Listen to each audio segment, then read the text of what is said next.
Assalamu alaikum, my dear students. How are you all? I hope all of you are fine. Today our topic is understanding our criminal justice system. In last lecture we have completed your fourth chapter of civics book, that is judiciary, types of judiciary. तो आज जो है वो आपका topic है understanding our criminal justice, class 8 chapter number 5 and book का नाम है political social and political life. तो पेज नंबर जो है वो है 66। Yes, turn the page number 66। First of all we have to understand criminal, what is the criminal crime या criminal system. फिर हम देखेंगे जस्टिस सिस्टम।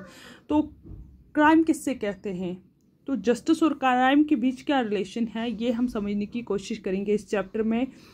आपने अगर घर में भी फिल्मों में देखा होगा कि when we see some one is violating the laws, आपने देखा जुडिशरी में लास्ट चैप्टर में अगर कोई लॉज जो हमें कॉन्स्टिट्यूशन ने लॉज दिए हैं, फ्रीडम दी है, फ्रीडम ऑफ स्पीच दिया है, फ्रीडम ऑफ एक्सप्रेशन दी है, लिबर्टी दी है, आपने उन चीज़ों को देखा जो पिछले चैप्टर में हमने पढ़ा। तो यहाँ पे हम देखेंगे अगर जो लॉज बने हैं, अगर हमें कोई इन लॉज को वायलेट करता है, इन लॉज को कोई वायलेट करता है तो उसके लिए क्या कोई सज़ा दी जाती है, उसके लिए कोई सज़ा है।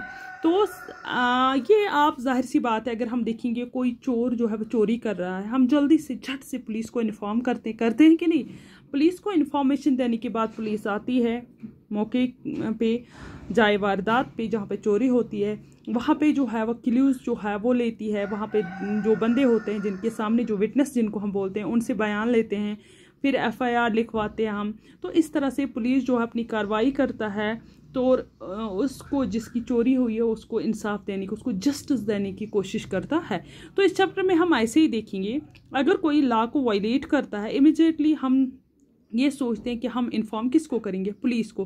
क्या ये जस्टिस हमें पुलिस दिलाता है, पुलिस के पास इतने पावर्स है कि वो हमें जस्टिस दिलाएगा।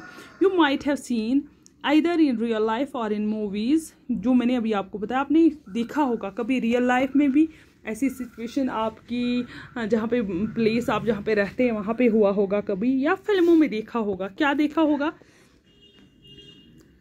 Police officer filling reports and arresting the person because of the role played by the police is arresting the person. We often get confused and think that it is the police who decide whether a person is guilty or not.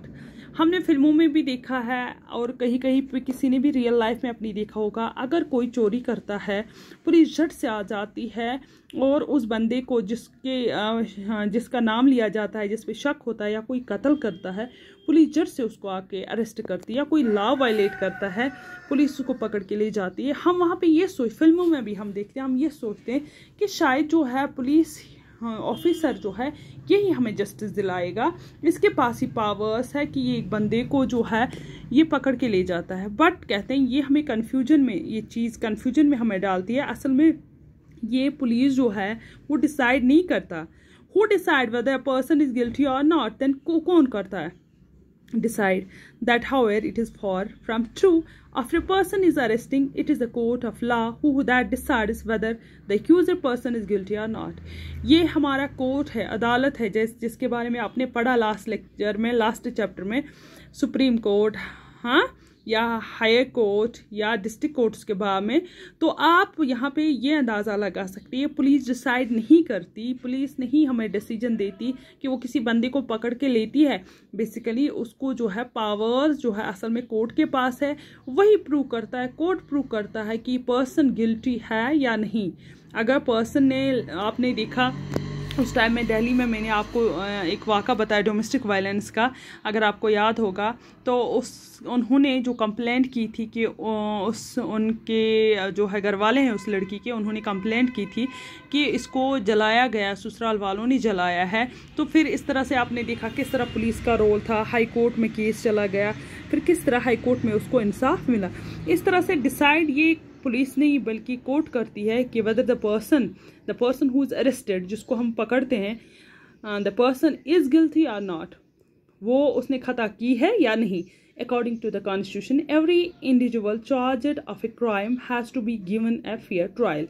कहते हैं अगर हमारी constitution ने हमें powers दिए हैं constitution ने, हर person अगर जो उसने गलती नहीं की है, उस पर इल्ज़ाम लगाया गया है, तो उसको वो फेयर जस्टिस देगा, वो उसको इंसाफ देगा। अगर किसी ने चोरी की है, किसी ने गलती की है, किसी ने कोई नॉर्म तोड़ा है, किसी ने कोई लॉ तोड़ा है, वायलेट किया है, तो उस कॉन्स्टिट्यूशन जो है उसने पावर्स दिए हैं जज को, वो उसको गिल्टी समझ के उसकी तहकीकात करते उसको सज़ा दे सकती है। Do you know what it means to get a fair trial? क्या आपको ये पता है कि फेयर ट्रायल किससे कहते हैं? Have you heard of an FIR? क्या आपने कभी FIR के बारे में सुना है? ये सुना होगा फिल्मों में भी, ऐसे आपने नॉर्मली भी सुना होगा कि पुलिस ने जो है वो पुलिस इंस्टीट्यूट FIR, पुलिस ने जो है FIR लॉन्च किया है, FIR काटा है। और do you think who a public prosecutor is? या क्या आपको पता है पब्लिक प्रोसिक्यूटर किसको कहते हैं? In this chapter we use a fictional case of a theft to try and highlight the process as well as the role of different individuals in the criminal justice system. Most cases go through a process that is similar to the one discussed in our fictional case. कहते हैं यहाँ पे हम एक case discuss करेंगे, fictional case, ये ऐसा ही बनाया हुआ केस है।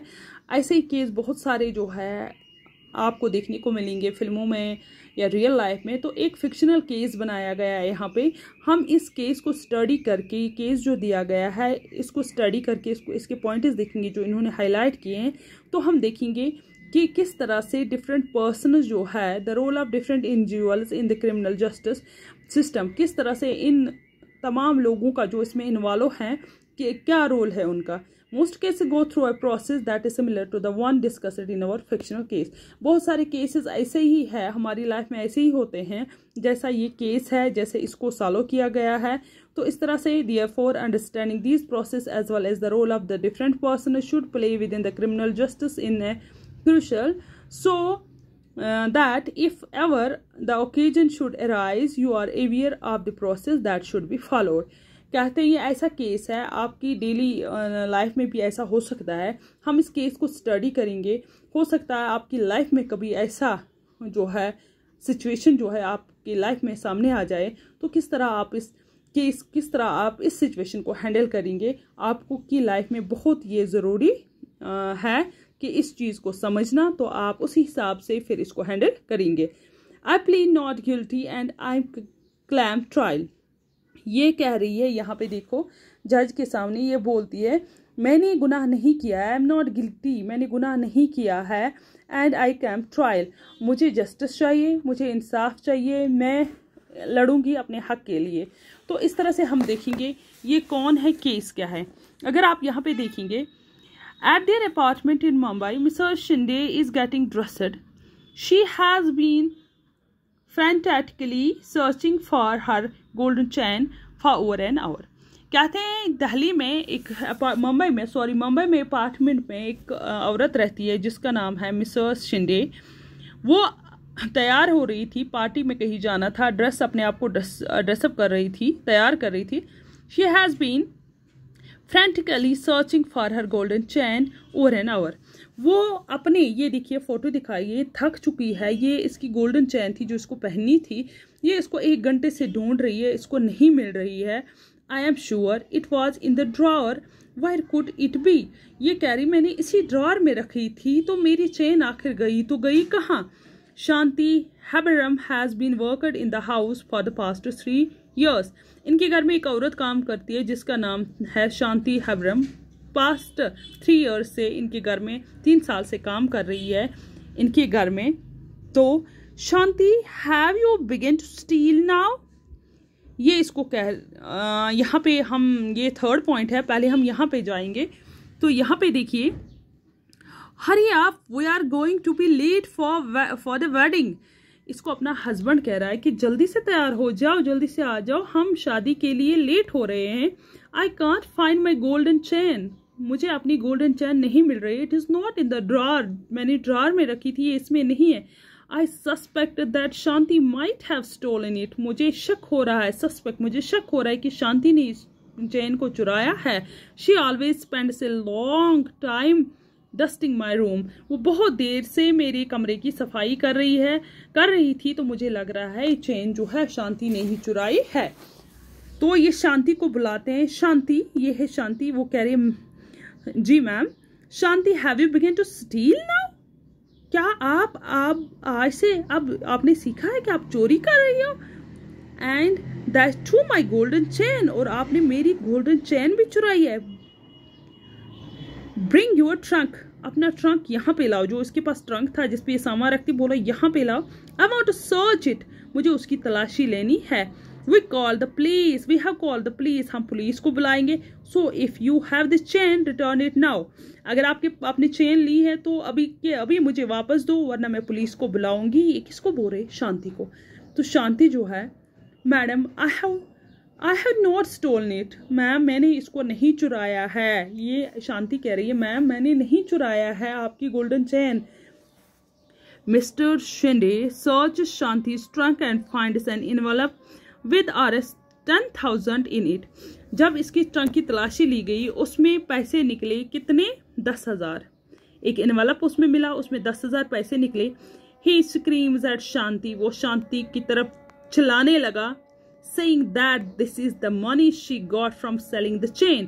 इन्होंने इसको कहा ये वही पैसा है, आपने शायद गोल्डन चेन भेजी है और उससे जो है ये पैसे जो है लाए हैं। साहब, my brother and I have been saving this money over the last 1 year। ये इसको बोल रही है, साहब ये पैसे मैंने आपकी गोल्डन चेन बेच के नहीं लिए हैं, ये मेरा भाई और मैं जो है वो 1 साल से पैसे जमा कर रहे हैं। We want to buy a bull, हमें एक बैल खरीदना है। When we go to our village, जब हमें अपने गांव वापस जाना है, मैं वहां के लिए घर में एक बैल खरीदना है। Madam I am innocent, ma'am मैंने जुर्म नहीं किया। आई एम इनोसेंट, मैं मासूम हूँ, मैंने कोई चोरी नहीं की है। तो सिचुएशन वर्स होती जा रही है। यहाँ पे आप देखिए, तो इन्होंने क्या किया, मिस्टर शिंदे ने पुलिस बुलाई। Now Mr Shinde has come to the police station. ये पुलिस स्टेशन आया। I have come to file an FIR। इसने कहा पुलिस वाले को कि मुझे यहाँ पे एक FIR लिखवानी है। There has been a theft in my house, मेरे घर में चोरी हुई है। My maid Shanti has stolen my wife's necklace। मेरी मेड जो है, मेरी नौकरानी जो है, उसने मेरी बीवी की जो है वो नेकलेस जो है उसका चुराया है। सब इंस्पेक्टर SI जो है, Roy records mister Shinde's FIR। उसने दूसरे पुलिस वाले जिसको रॉय था का बोला इसका FIR जो है, जो ये कह रहा है वो रिकॉर्ड करो, वो लिखो, क्योंकि पुलिस जो है ऐसे ही किसी पे जो है कोई इल्ज़ाम नहीं लगा सकती। अब इनको बाज़ाब्ता इसके लिए एक फ़ाइल बनानी है, FIR लिखना है, रिकॉर्ड इनका लेना है। तो इन्होंने इनका रिकॉर्ड लिया और इन्होंने रिकॉर्ड करके FIR जो है इसका FIR लिखा। किसके खिलाफ? शांति के खिलाफ। तो क्या हो जाता है, mister Shinde returned with sub inspector Roy. Mister Shinde जो है ये सब इंस्पेक्टर जिसका नाम रॉय था उसको लेके जो है ये घर पहुंचा। तो क्या हुआ, I will now right statement that mister and Mrs Shinde make about this theft. Police वाले ने कहा अब मैं यहाँ पे स्टेटमेंट आप दोनों से बात करके स्टेटमेंट लिखूंगा कि आपके घर में कैसे चोरी हुई, इस चोरी के बारे में। Let me seal the envelope that has the money and take it with me as evidence. जो पैसे आपको मिले हैं शांति के ट्रंक से, उससे मैं सील करता हूँ और अपने साथ ले जाता हूँ, क्योंकि ये मेरे लिए एक सबूत बनेंगे। एविडेंस पे ये मुझे मिले पैसे, ये मेरे पास एक सबूत के तौर पे हैं। आई एम अरेस्टिंग शांति, और शांति को मैं अरेस्ट करता हूँ, taking her to the police station. और उसको मैं कहाँ ले जा रहा हूँ? Police station. शांति बेचारी को पुलिस स्टेशन ले गए ज़बरदस्ती। हालांकि उसने चोरी नहीं की थी, लेकिन फिर भी उसको पुलिस जो है यहाँ पे लेके गई। सुशील, शांति's brother arrives and pleads with SI Roy to release शांति। सुशील जो है इसको खबर हुई कि इसकी बहन को जो है अरेस्ट करके ले गए। ये रोते रोते इंस्पेक्टर के पास आया और उसे मिन्नत की कि शांति को छोड़ दें। She has been arrested for the theft of a golden chain. You can go to the court and get a bail order।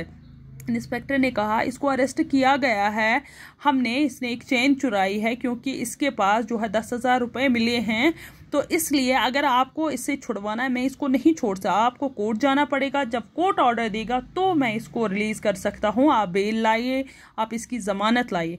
But where will I get the money to hire a lawyer.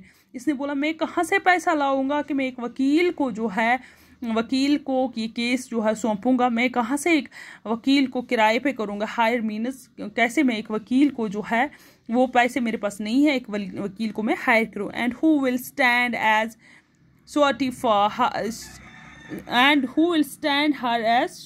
For her you have taken all of our savings and sealed it. मैं कैसे अपनी बहन को छुड़ाऊंगा, हमारे पास जितने भी पैसे थे सेविंग्स थे वो आप सब ले आए हो, तो किस तरह वो जो आपके पास सील्ड है, तो किस तरह से मैं जो है इस मुसीबत से बाहर निकलूंगा, किस तरह से मैं एक वकील को लाऊंगा, किस तरह वकील को पैसे देने पड़ते हैं, ये कोई आसान बात नहीं है।